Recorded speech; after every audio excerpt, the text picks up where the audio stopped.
Thank you, Your Honor, and good morning. Well, you're going to learn a lot about this case. You're not going to hear just headlines or Twitter posts or a paragraph or two.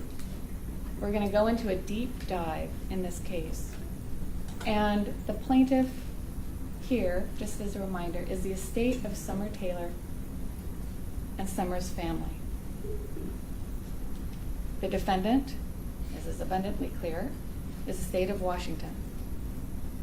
Also, there's another defendant who's not here. He's in jail, and that is Dawit Kelete. So there are two defendants and then one set of plaintiffs.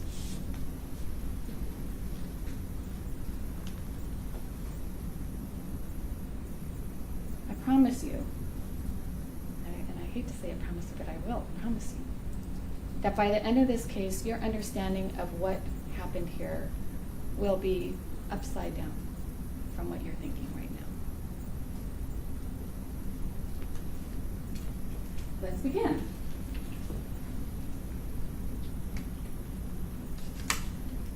I want to also give you one more promise. We will not, in opening, show you anything that's graphic or horrifying. In fact, we will not show you anything that's graphic. The plaintiff will not show you anything that's graphic or horrifying in this case. This story has a horrible ending, and everybody knows it. You don't need to see it. So you can relax, but you're not going to have to brace yourself for something terrible. Okay? All right.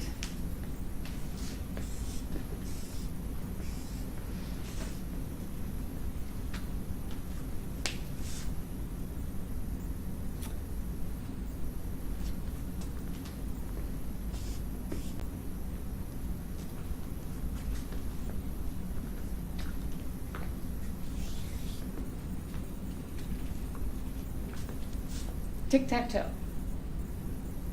This is my grandson's favorite game. I played it with him endlessly. He knows the rules. His parents told him. I told him. And we're way bigger than him. He's 5. No matter how many times I played him, and he knows the rules, this will happen.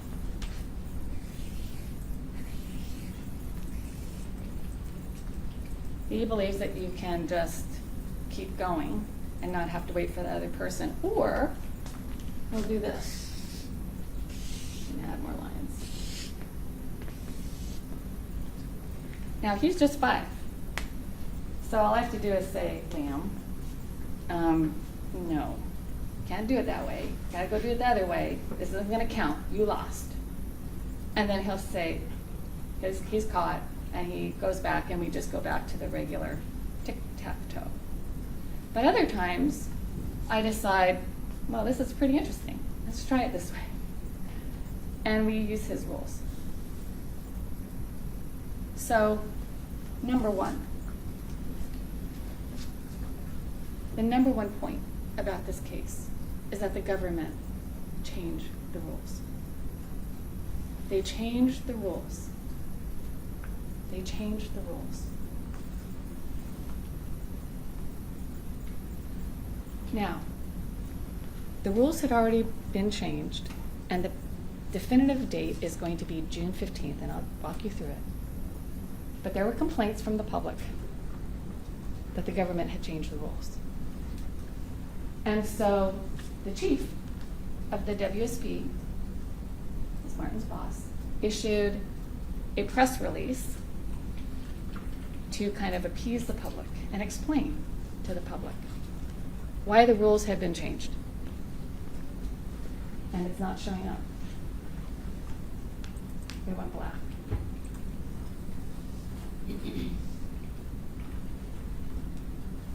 I can read them if we can't get it back. Can you get it back? I'll read it. Press release, June 27, 2020. It's official, it's on the WSP paperwork, and it goes out, press release to the public to be publicized. Statement from Chief John R. Batiste on the need for occasional roadway closures, exhibit number 212. You'll have a lot of exhibits, and they'll always tell you what the numbers are. That's a good one. Exhibit number 212 will be an important exhibit in this case. It shows up. Now you're going to be able to see the whole thing, and I just have pulled out part of it.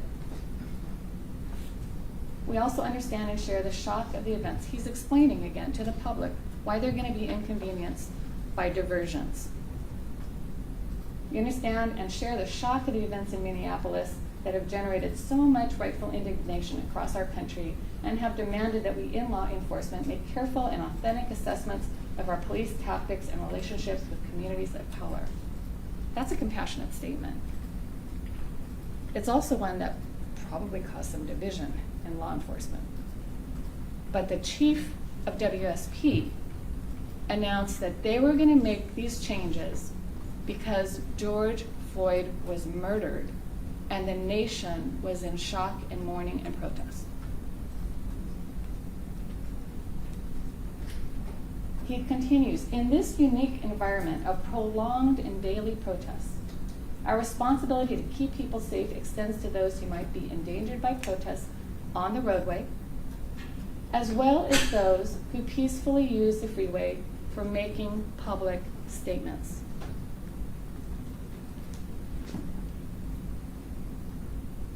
Let me repeat. It is our responsibility to keep people safe,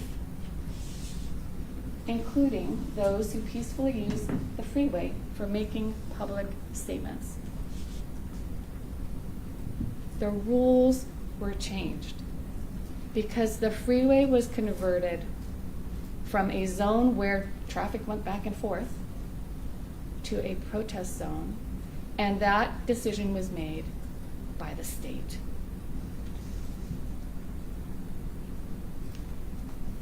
Can't remember what my next thing is.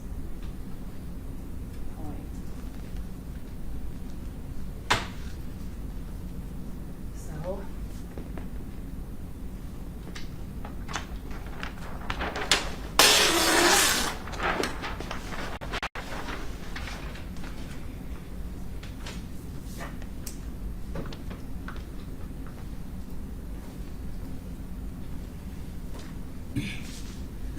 now the state, of course, will say, well, the protesters are the ones that changed the rules. Just like Liam changed the rules on me. But the plaintiff will talk about who's in power here, who had the right to make the rules however they wanted them.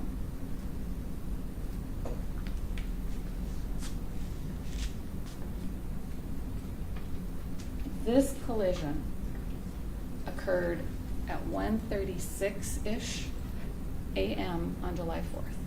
So it was a protest that started on June 3rd.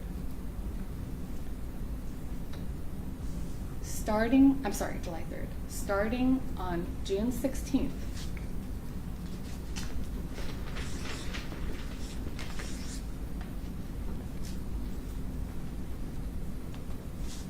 the state changed the rules so that before the protesters got to the freeway, they closed it.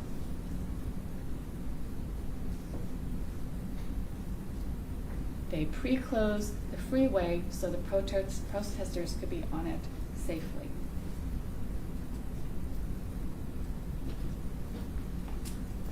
June 16th was the first of that date. They did it on the 17th, the 18th, the 19th. I'm not going to write it all down. They did it every day except for 3, June 20th, June 29th, and July 1st. And they only didn't do it because the protesters weren't around. In fact, not only did they close it for 15 days from June 16th to July 3rd in advance of the protesters getting there, not only did they close it in advance, they closed it about 30 times during this time period. Well, the protesters might be coming, we better close it. Oh, they didn't come. Well, maybe they'll come now. Well, nope, they didn't come. They completely flipped the rules. Because what could they have done? Some of you might think, what should they have done? They should have said, don't go up on a freeway. If you do, we're going to arrest you. Maybe it was just a threat, and maybe they could have arrested them. Or just told them to get off, moved them off, not allowed them on. They stopped doing that. They didn't do that. And they have a lot of reasons for why they didn't do that. They'll tell you, well, there's too many protesters. Really? Because there's maybe 30 up by June 3rd.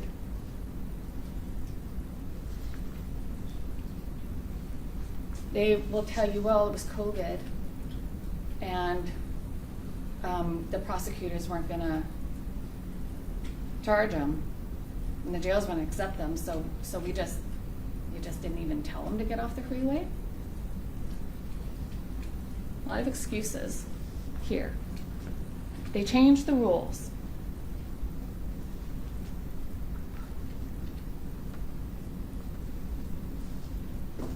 So let's look at this if they hadn't changed the rules. If there's protesters on a freeway, and you tell UB law enforcement, like Assistant Chief Martin here, you say, you get your bullhorn and you say, you are to get off the freeway right now. Otherwise, you are going to face action. You're going to get in trouble. Okay. At that moment, you are disrupting, wait, what is that called? Let me get this right.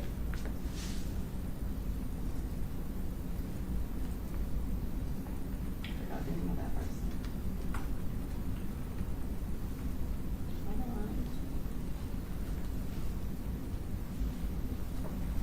I can't remember if it's obstructing justice or disrupting the peace, but something bad, like you're disrupting. Now you've violated a law. Now they'll take you off. And you've heard talk about, well, it's illegal to be on freeway. Is it? In this case?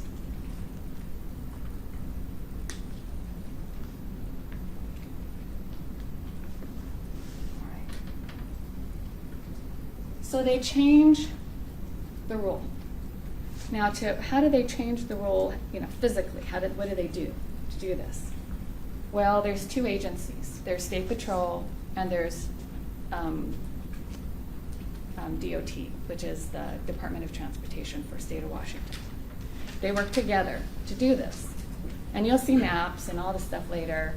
It's honestly kind of interesting. Because what you think would happen isn't really what happens. So you don't see a line of cars anywhere. There's no cars anywhere because they've all been diverted. They're inconvenienced. This Batiste statement talks about the inconvenience. There's inconvenience, but nothing is stopped. Transportation doesn't stop, and plus it's in the middle of the night.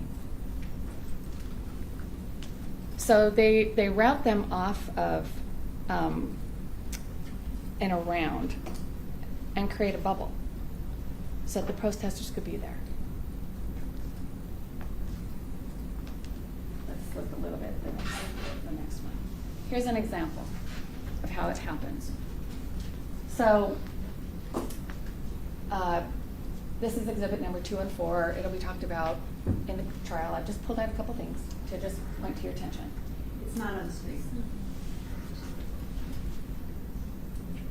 Maybe you need to just keep watching this. It was. It's being bad. There it goes. All right.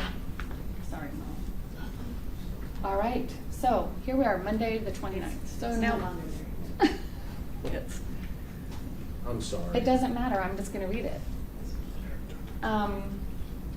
So remember, we're 16th, 17th, 18th, 19th. It doesn't get closed on the 20th, 21, 22, 23, 24, 25, 26, 27, 28, 29. So we're at the 29th of June. And this is an internal email from State Patrol to each other, like Chief Batista's on here, everybody's on here. And what's interesting is, look at what the importance is. Normal. That's another normal day because we changed the rules. There are new normal rules. This is not an emergency or a crisis. Something wild isn't happening that we have to worry about. This is a normal occurrence by now. How many days does it create to create a habit? Supposedly. It's a lot of days.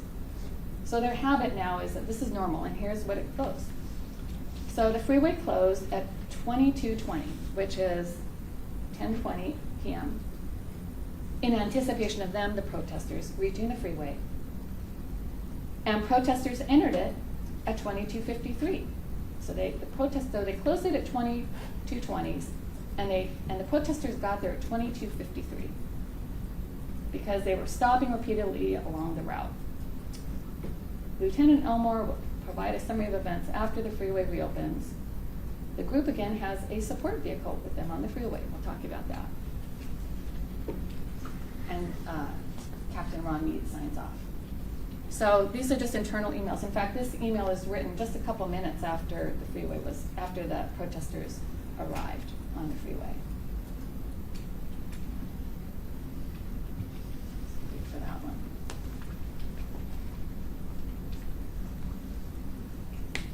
All right, so how do they close this roadway?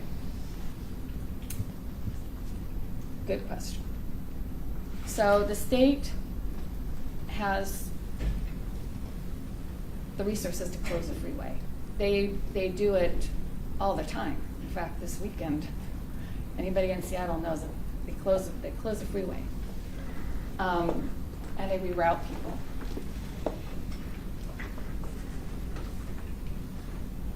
So the two entities have figured out who goes where and how they're going to do it and what they're going to use to do it. And you'll hear testimony of what they do. But it's very mobile. Some of it involves just literally placing a police car so that no one can go up and on. It's not like, you know, the arrows and the cone. It's literally just, they're blocking it with a couple vehicles, some flares, but there's multiple points because they want to create this bubble around the protesters.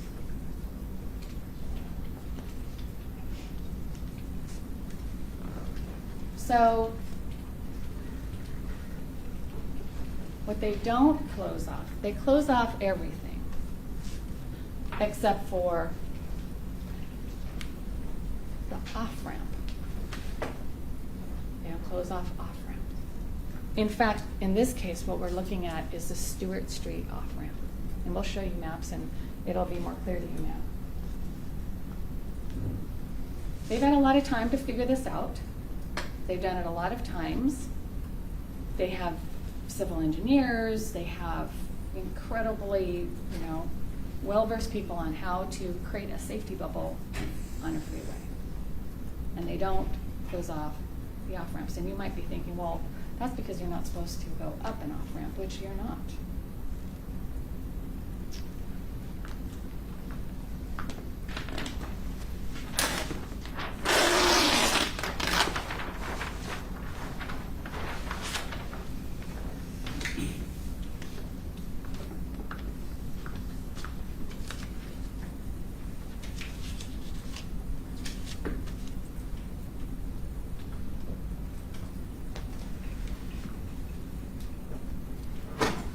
Some numbers down because there's a lot of software engineers on this jury. 15 is the number of times that the state closes the freeway to allow the protesters to protest on it, changing the nature of the freeway from a freeway to a protest zone. 15 times, and that's only between June 15th and July 3rd. There's actually more times. But this is when it became a policy, was on June 15th. The next number is number 5.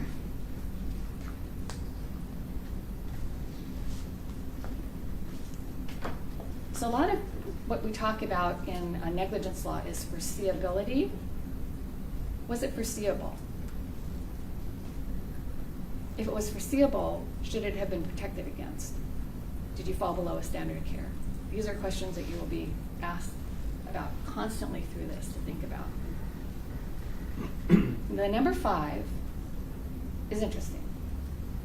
So before this incident happened, the Department of Transportation had one of its employees, 25 or 26-year-old veteran, work on its wrong way driving incident tracking. He was a data tracker. He counted cars, he counted things, and they asked him to count how many wrong way driving access points. His name is Gary Block. He'll testify. Mr. Block, so sorry. You guys should correct me every time I get those names wrong, because I do, and I apologize to you, Mr. Block. The study takes like a year or so. I mean, he's doing it for a long time. In fact, he does it even after this incident occurs. The Stewart Street off-ramp, which is where Mr. Kelete exits the freeway, the Stewart Street off-ramp. So if you're familiar at all with Seattle, and if you are, don't worry, because we'll show you diagrams. The Stewart Street off-ramp is right next to the off-ramp for the express lanes. Kind of a big area. So the express lanes, and then there's an off-ramp. The off-ramp is what I'm talking about to I-5, not the express lanes. I-5. Mr. Brock counts them. And in a period from May 2019 to May 2020, there were 5 known. Now, where did he get the information? He got it from State Patrol incident reports, either of crashes or something bad happened for them to be able to count it. There were 5. So the question is it foreseeable that someone late at night, when it's dark out and people sometimes, are impaired, is it foreseeable that someone could access an off-ramp? And how hard would it have been to put one police car on that off-ramp? And Mr. Kelete will say, well, he knew it was an off-ramp when he went up it. Because he couldn't get on it on the on-ramp, and so he got on the off-ramp and then just turned around immediately. He got up it, and you'll see a picture of it. But there's no signs saying, protesters, be careful, or don't enter. There's a protest going on. There's no protest-related signs at all. There's pedestrians on this. We have converted this freeway to a protest zone. There's no that kind of a warning.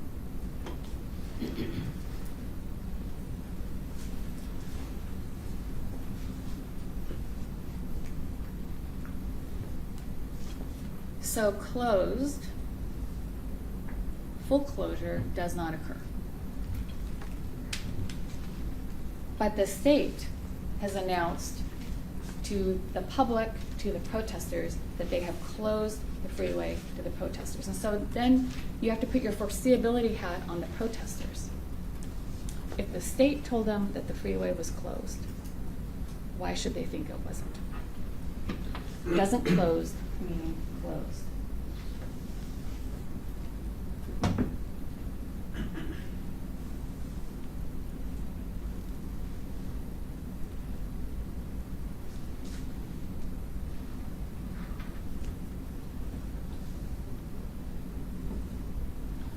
So we get to the date of the incident. There, yes. Probably can't see it anyway. I'm going to read it all to you. This is from the report of investigation from one of the officers that responded.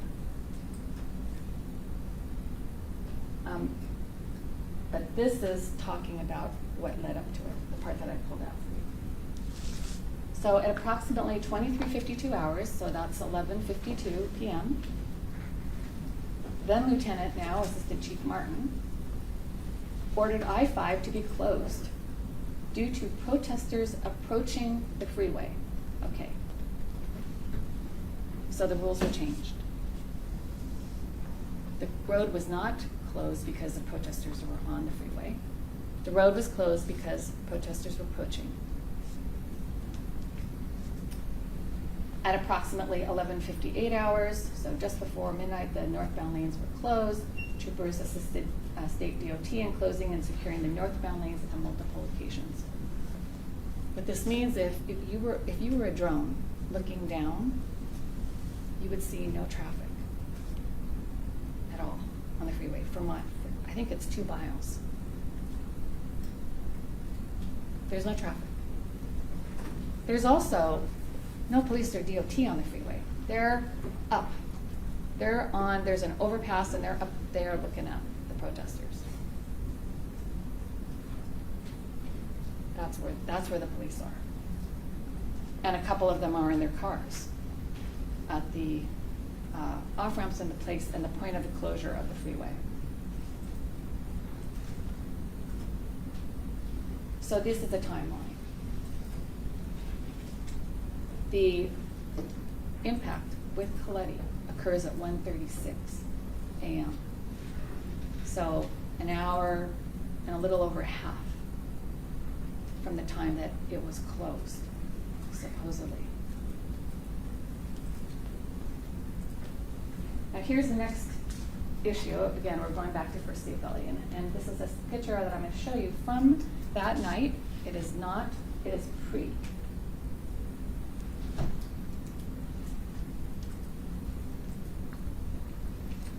The protesters here are from groups, and so there are many different protest groups. I don't know if you knew that or not. There's groups within the protest.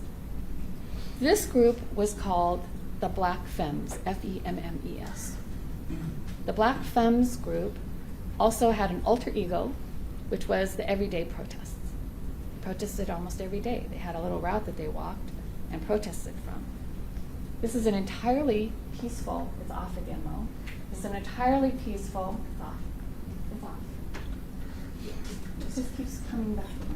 I think we might need a new cable. So the system needs to be rebooted. I don't know if you want to do that now or. I only have 3 more slides. Okay. Yeah. It's because it's visual, I just thought that thank you, Your Honor, for explaining. So the Black Femmes group is a completely peaceful, as you can see, gathering. In fact, they're about ready to leave when this happens. A lot of them are in the process of leaving. They're not even in the middle of the freeway. They're like over. Okay. So I had just introduced you to the small group known as the Black Femmes, Everyday Marchers. And we are, they're pretty much almost every day that this zone is closed, pretty much they're the ones that are on the freeway. It's their march, their forum. This group is, this picture was taken on July 3rd, potentially July 4th, that morning or night, probably July 4th in the very early of the morning.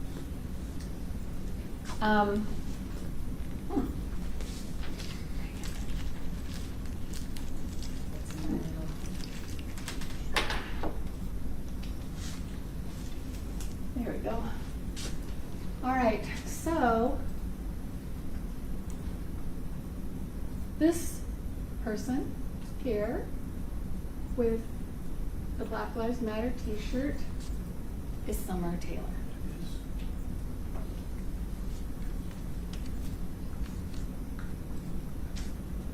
Now, the other thing you can see is that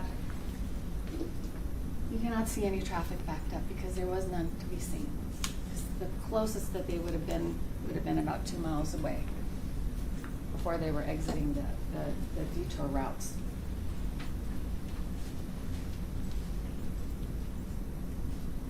So I'm going to take you through that day.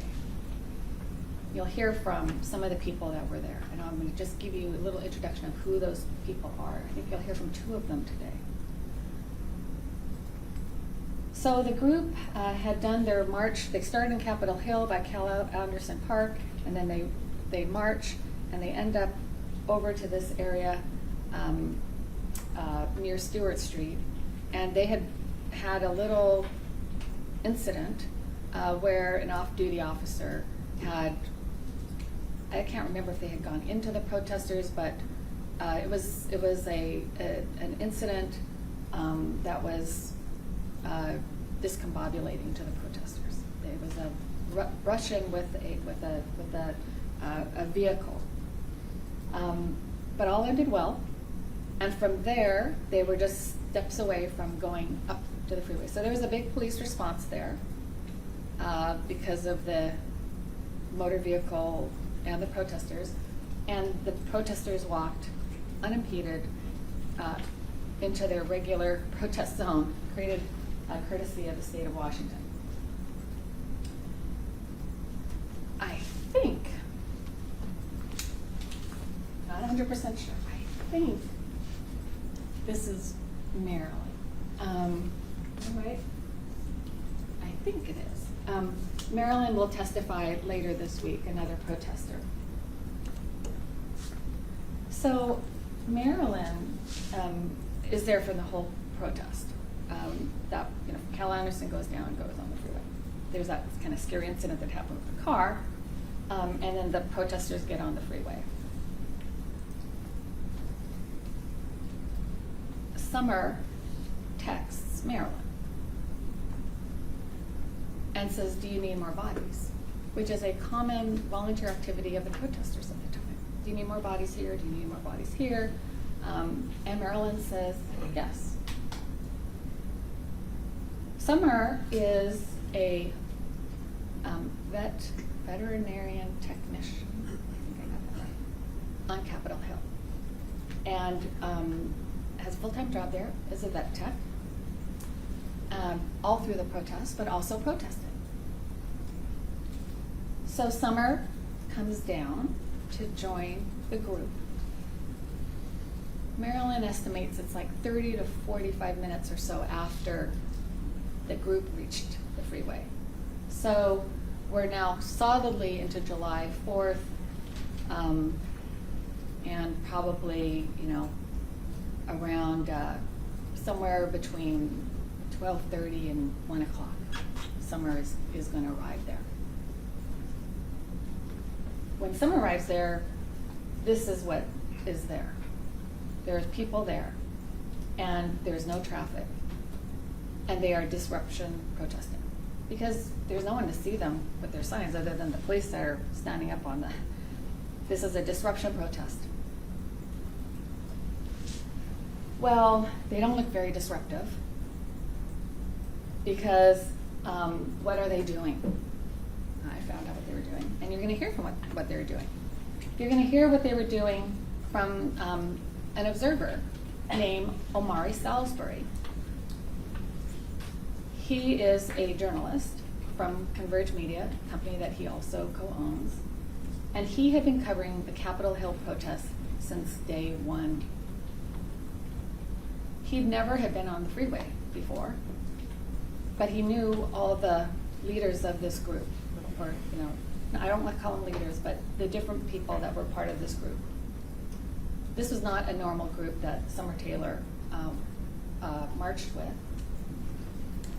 And Maryland will say that Summer had not been on the freeway before. So Mr. Salisbury, by this time of the protest, have you heard of the CHOP? I think some of you are very familiar with CHOP. That was closed down by the police. Police decided it was going to be closed down on July 1st to help orient you. And there's a lot of communication in police chatter just about how even by then, the protests had started off pretty volatile, but by this time, they were pretty much peaceful protests as a whole by July 3rd. Certainly this group was a peaceful group. So Mr. Salisbury was walking home from CHOP because he said there was really nothing for him to do because people had gone home from CHOP, and he was just calling it a night. Normally he would be up all night covering the protests, and his house was right next to the freeway. So he stops on it, and he's an observer. He doesn't consider himself a protester because he's press, he's a journalist, but he wanted to see for himself. And he'll tell you what they were doing right before the car entered the zone. And this is what they were doing.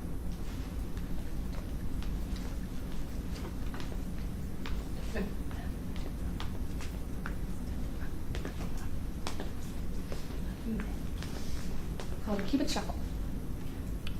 They were dancing to Cupid Shuffle, which is a line dance, which is a dance of solidarity, family, and joy.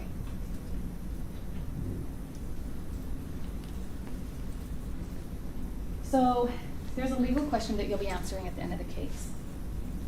And the question is whether Summer Taylor was negligent for going up into that protest zone on the freeway. Did she fall below the standard of care? Did she knowingly put herself at risk? And I said her, and that's terrible. It's not her. It's they.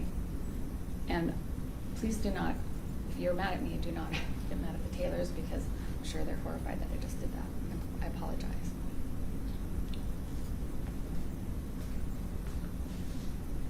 So, was Summer negligent for going into the protest zone on the freeway? That is a question for you that will be in this case. I want to talk a little bit about that. Again, there's been insinuation that what Summer did was illegal, but we take issue with that. We take issue with that because the lawful authority, which was the state of Washington, changed the rules.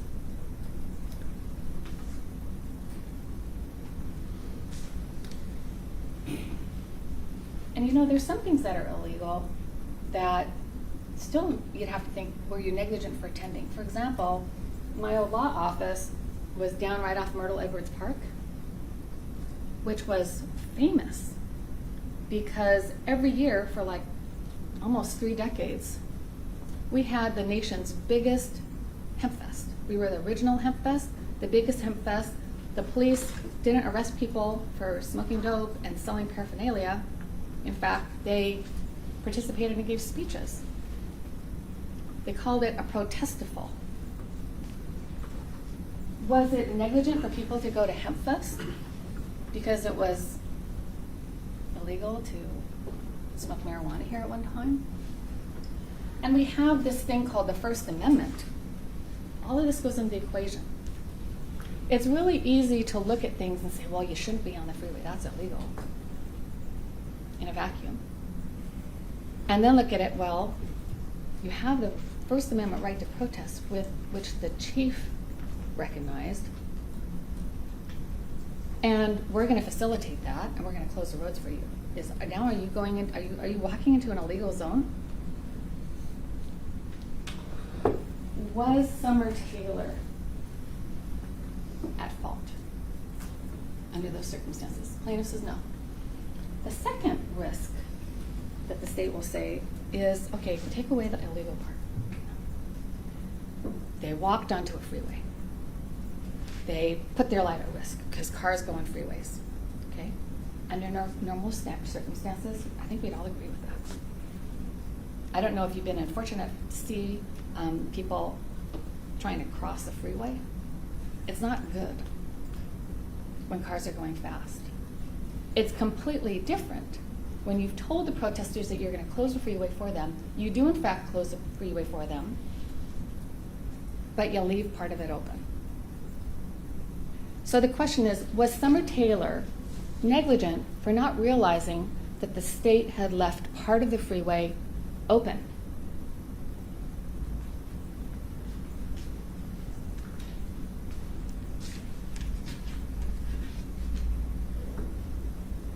Now, some of this will involve your decisions just weighing the evidence, listening to the testimony, looking at the exhibits. But in this case, the state, through Assistant Chief Martin, will testify. It's a double negative in here, so I'm quoting, so I apologize, but it's a double negative. It was not unreasonable for Summer Taylor to go on that freeway after the public was closed, after the public was told that it would be closed,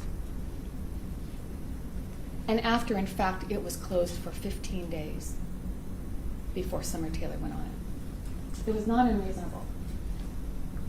Not unreasonable is reasonable.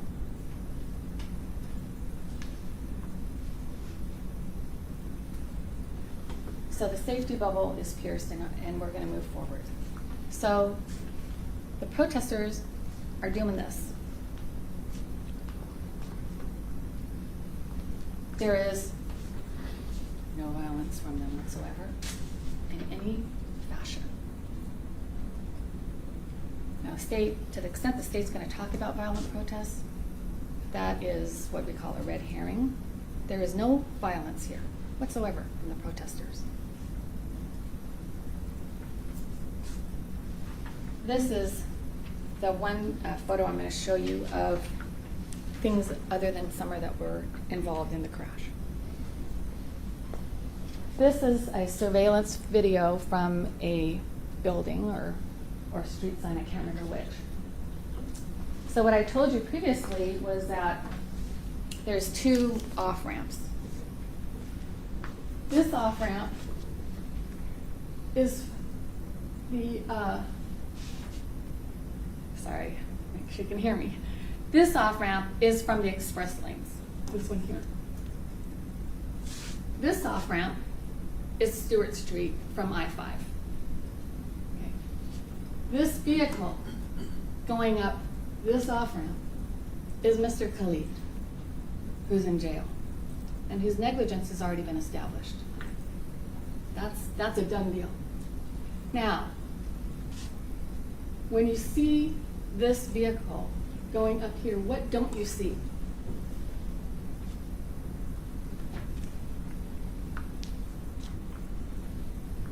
This is what this case is about. You see nothing. There's nothing impeding Mr. Kelete.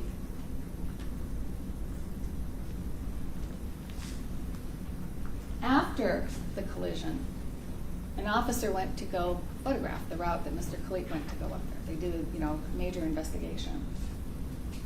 And I'm going to show you a photograph. So this is directly after. This is the officer's vehicle that wasn't there at the time to block traffic.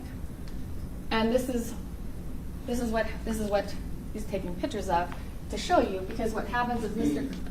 Kelete is going to go up here, and then he's going to just turn and then go this way, and then there's going to be an impact. Okay. I hope you can see what I'm showing you, which is there's nothing that you can see on the freeway because there was no traffic. It's just dark. It's empty. It's a dark, empty zone created by the state.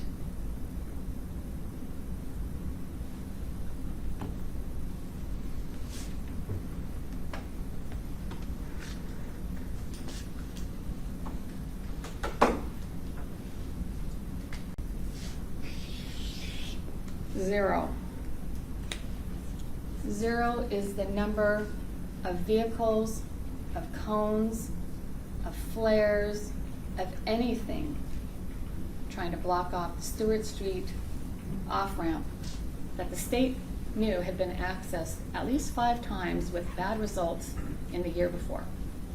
Zero.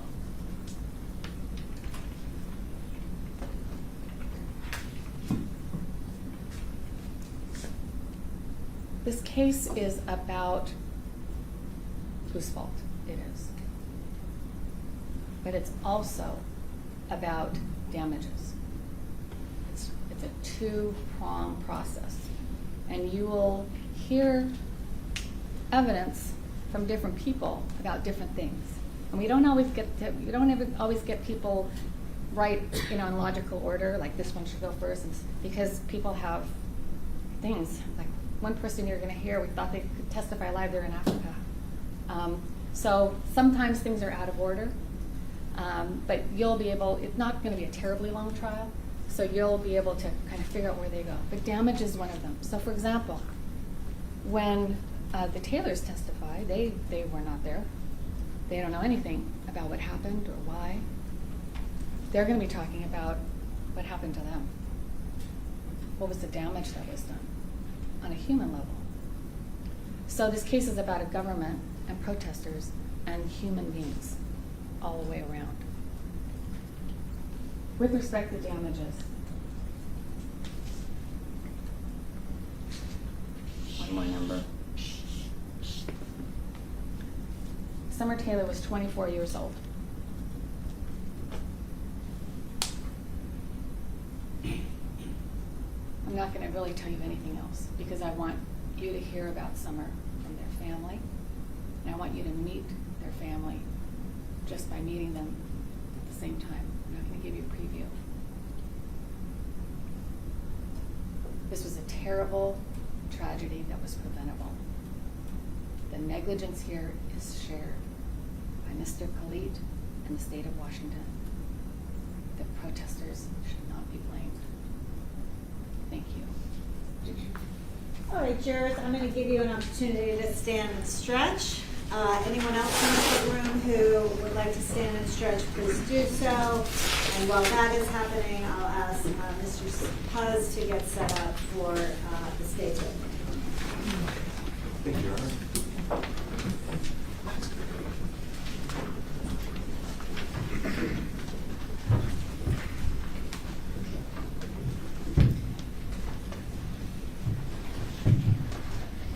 This is awkward.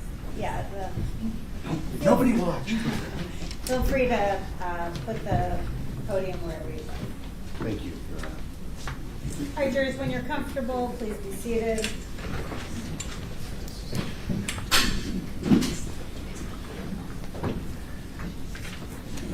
Jurors, if you could kindly give your attention to Mr. Puz, who will be giving an opening statement on behalf of the state of Washington.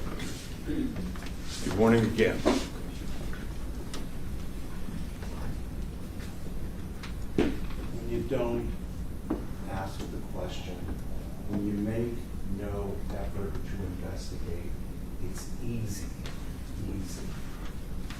to let your imagination run and come up with explanations that fit what you want instead of what's actually going on. There are some rules in this case that control the state's perspective. What happened? One, you're not allowed to knowingly, intentionally drive the wrong way up an exit ramp to a freeway. Second, for the love of Pete, pedestrians are prohibited from going on the freeway.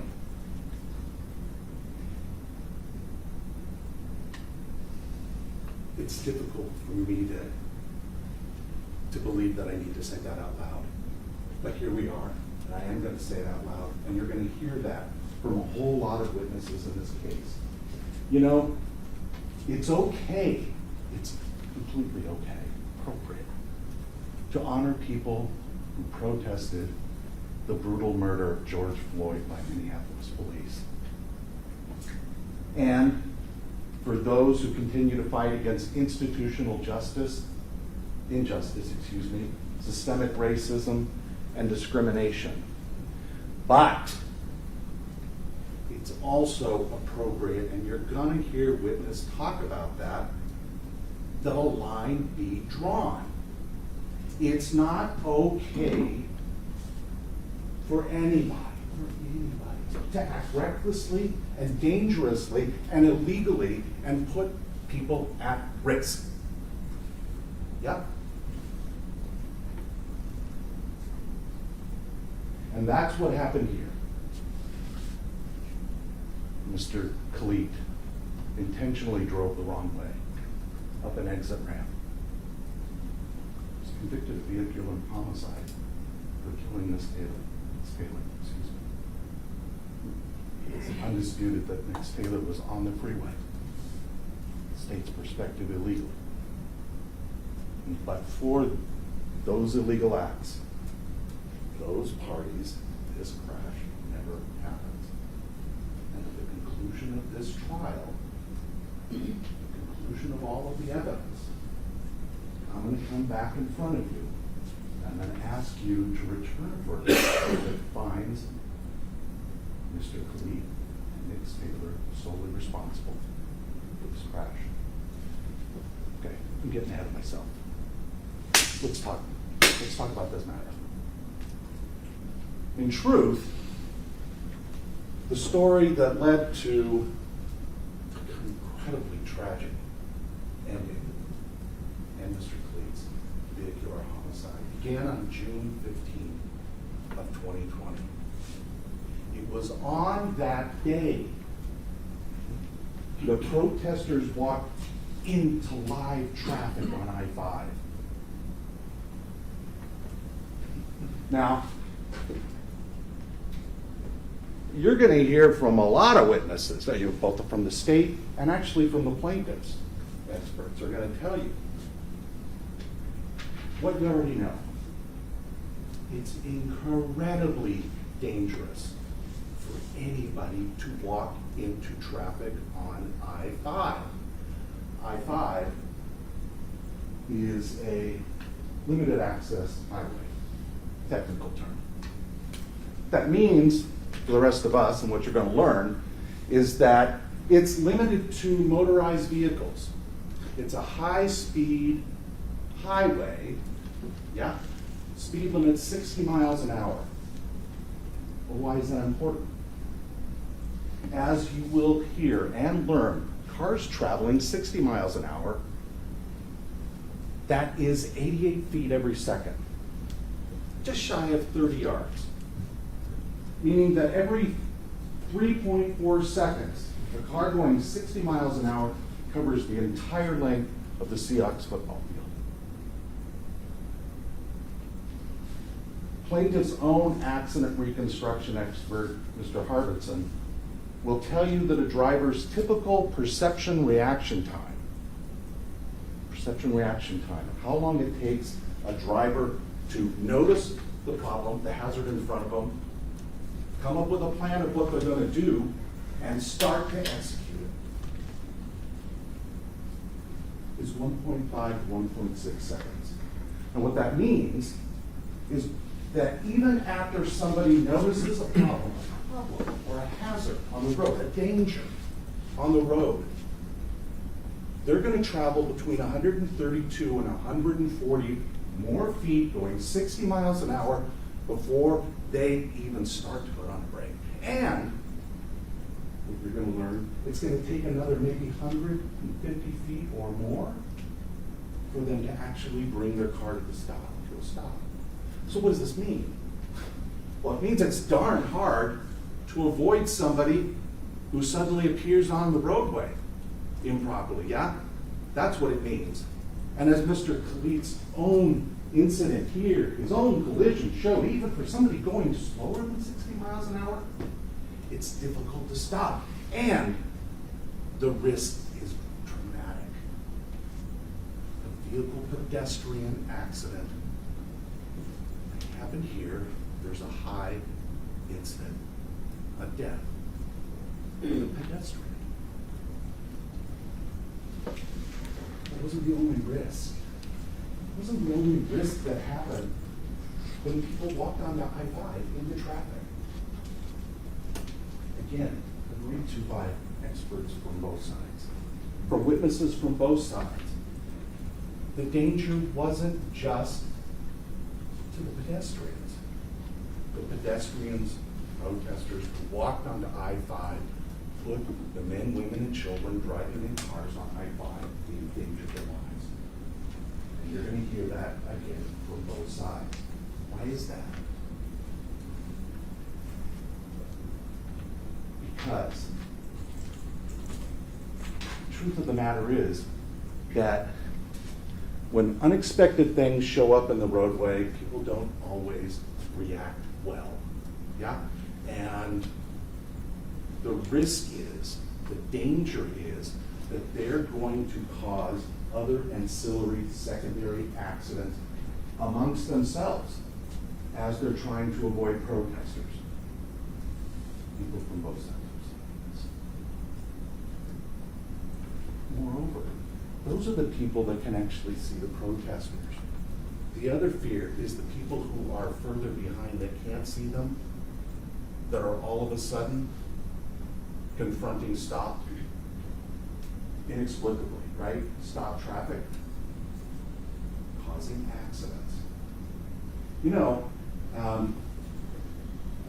Ms. Kohler mentioned that Marilyn Flynn, yep, she will be testifying in this. And she was one of the protesters who walked onto I-5 into traffic. And you know what she's going to say? She's going to tell you that she knew when she walked onto I-5 that she was putting her life at risk. And know what else?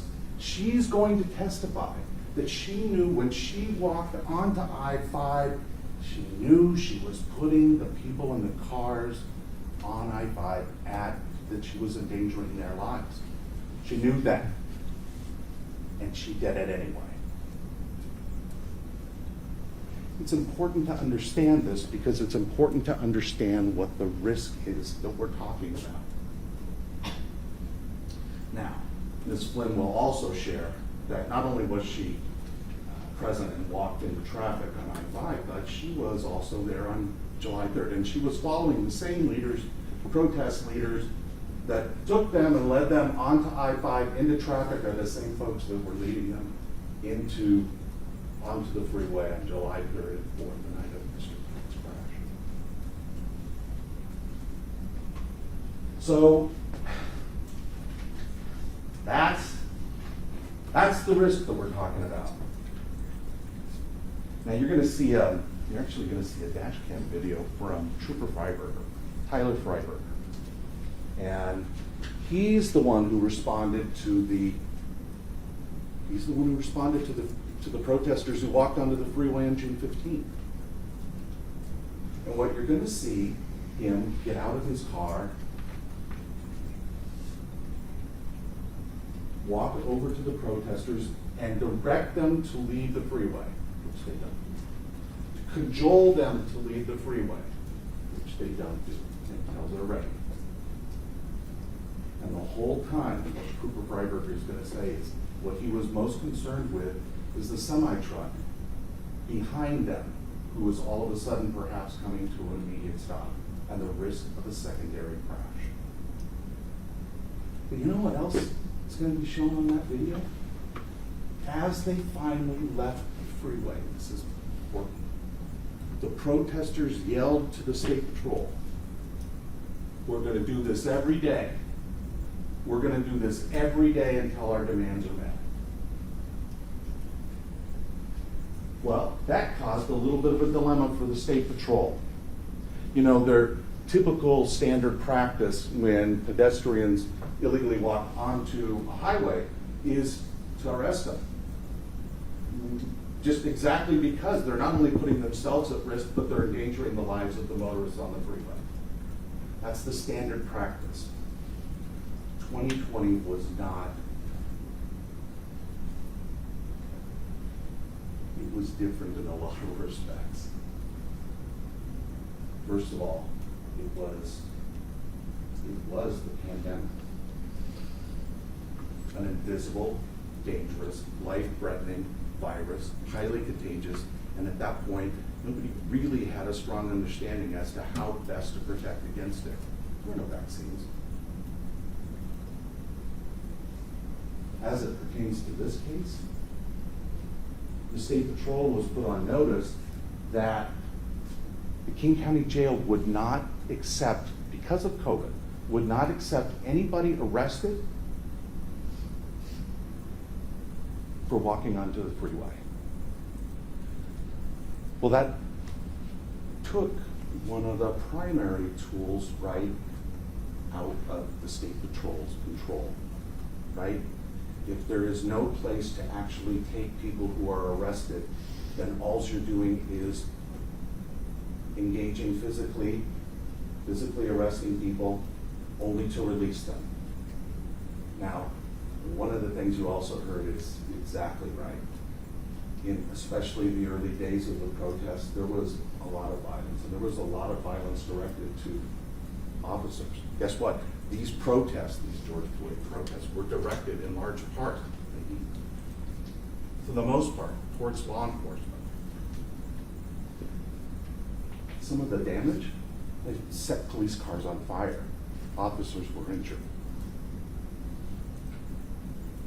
State Patrol wanted to de-escalate. You're going to hear evidence that the State Patrol tried to de-escalate that situation and not have that confrontational approach to it, especially when the jail wasn't going to take the people that, if they did arrest them. So here you have it.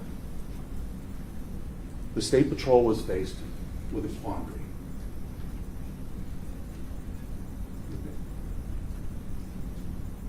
One glass of water, something? They were faced with a quandary. On the one hand, they had just been told that the protesters are going to come back every day and endanger the lives of motorists on the freeway, as well as their own lives. And on the other hand, their typical process of dealing with it, arresting them, was off the table. That left them with one viable option to protect the public, and that was to close the freeway to everybody. You know, closure of freeway, in this sense, for unplanned emergent events like this one, it is a tool in the State Patrol's toolbox.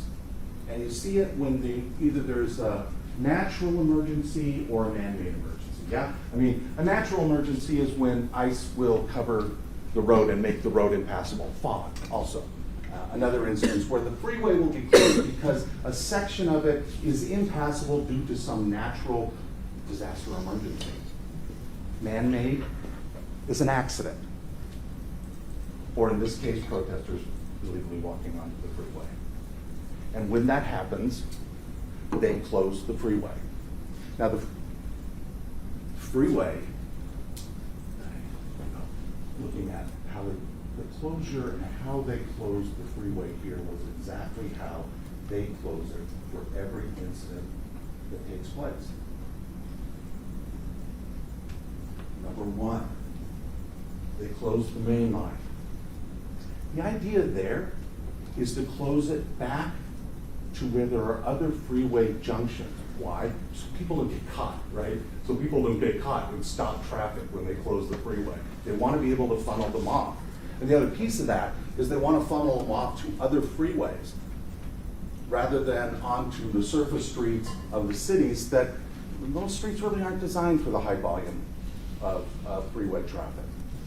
So that's number one. And what they do and what you're going to hear and what you're going to learn is they did that with a number of different traffic control devices. In other words, devices that are designed to inform drivers how they are supposed to act. Yeah, and there are cones and there are flares and there's reader boards and there's large trucks, and it slowly tapers until drivers on either end of where the protesters were are funneled off onto other freeways. You're going to hear exactly about that. And the other thing that it does is it closes all of the access ramps to that area that has been closed. Those are called on-ramps. Now, we talked a little bit about traffic control devices, and you're going to hear some suggestions in this case that they should have put traffic control devices on off-ramps to close them. Traffic control devices, as I indicated, are meant and designed, and you're going to hear this from the experts, they're meant and designed to inform us as to how we are supposed to act. Yeah? And there are all manners of them. Stop signs, red lights. Those are traffic control devices. They direct how drivers are supposed to act. They don't physically stop drivers, but they tell them how they're supposed to act, right? It's up to the drivers to follow that and respond accordingly. Crosswalk markers. People are, tells you when you're allowed to cross. These are all traffic control devices. They didn't put additional traffic control devices on exit ramps, on off ramps, in particular this Stewart Street off ramp, because it already has traffic control devices that prohibit people from driving up it. Wrong way. Do not enter. Arrows painted on the roadway that point, showing that exiting the freeway is the only way, the only direction that can be used. Now, it's illegal to drive the wrong way up an exit ramp, up and off ramp.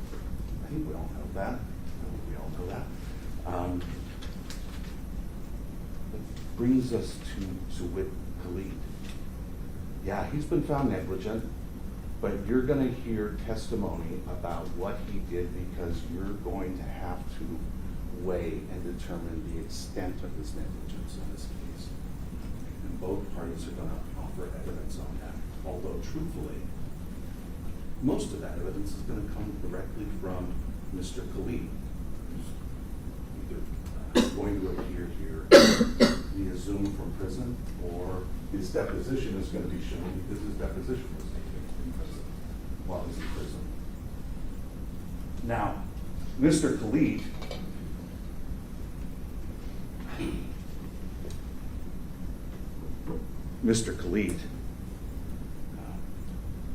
as that picture showed, he came to the intersection right before the Stewart Street exit ramp and stopped, thought about it, weighed these options, and intentionally, voluntarily decided to drive the wrong way up that exit ramp. You're going to hear him testify. He knew it was an exit ramp. He knew it was illegal to drive the wrong way up that exit ramp, and he did it anyway. He drove to the, actually, let me back up a step. Let me tell you what Mr. Kelete's day was that day. Earlier that day, he had consumed drugs. And then he went to work for his brother's A&P Mini Market, the 3 to 11 shift. And he got off work, and he got in his white Jaguar, and he decided he was going to try and go home. And he went to the I-5, hoping to get on it and go southbound. And when he got to the on-ramp, actually it was the on-ramp that the protesters used to enter I-5, he saw that there were cones and barricades that blocked it off. And so he drove further north and came to the Stewart Street exit ramp. Had this moment of stopping in the intersection, and then drove intentionally the wrong way up the exit ramp, the off ramp. Got to the very top, made a sharp turn, almost a U-turn really, and traveled south towards what? The on-ramp that he just saw was closed. And as he drove south, he came to vehicles. Protesters, obviously really realizing the dangers that existed of being on I-5 at all, had parked vehicles across the travel lanes, just north of where the protesters were. And they were perpendicular to the travel lanes. And Mr. Kelete approached those. He slowed down, saw this vehicle barricade in front of him, and not to be deterred in his illegal actions, drove on the shoulder around the barricade and accelerated into the protesters.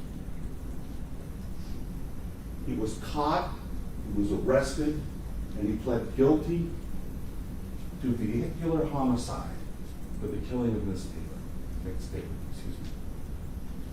He also pled guilty to reckless driving because he hit a second protester who, thank goodness, survived the incident. His negligence has already been determined. He pled guilty to vehicular homicide because, in his own words, it was his car, his action that killed Ms. Taylor.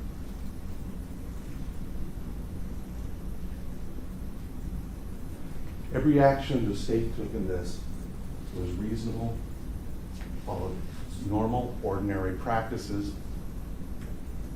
and it was designed to close the freeway to everybody.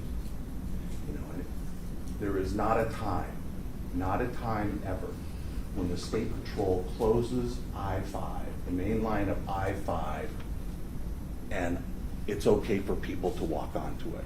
Not ever. Everybody is required to comply with the traffic control devices that close the freeway. It's almost that simple. And it's not okay for people to determine on their own, without asking anybody, to determine on their own that the law doesn't apply to me. It's not okay. And it's not okay when it puts people, either themselves or other people, at risk, and that's what happened here. It is never safe for pedestrians to be on I-5. And the people who work the highway, State Patrol and DOT, will tell you that. It's never safe for pedestrians to be on the highway. I can see everybody's a little bit warm. I'm going to stop here. I want to thank you. I want to thank you for your attention to me this morning. I've shared with you an outline of the reasons why this horrible, tragic incident happened solely because the last two parties, had either of them chosen to follow the law that the rest of us are bound by, this doesn't happen. This accident never happens. And that's why, again, as I started out by saying, when I get to the end of this case, I'm going to come to you again and I'm going to ask you to return a verdict. Ms. Taylor is entitled to damages from Mr. Kelete, but I'm going to ask you to return a verdict that finds those two entities, those two parties of the law alone are responsible for this case.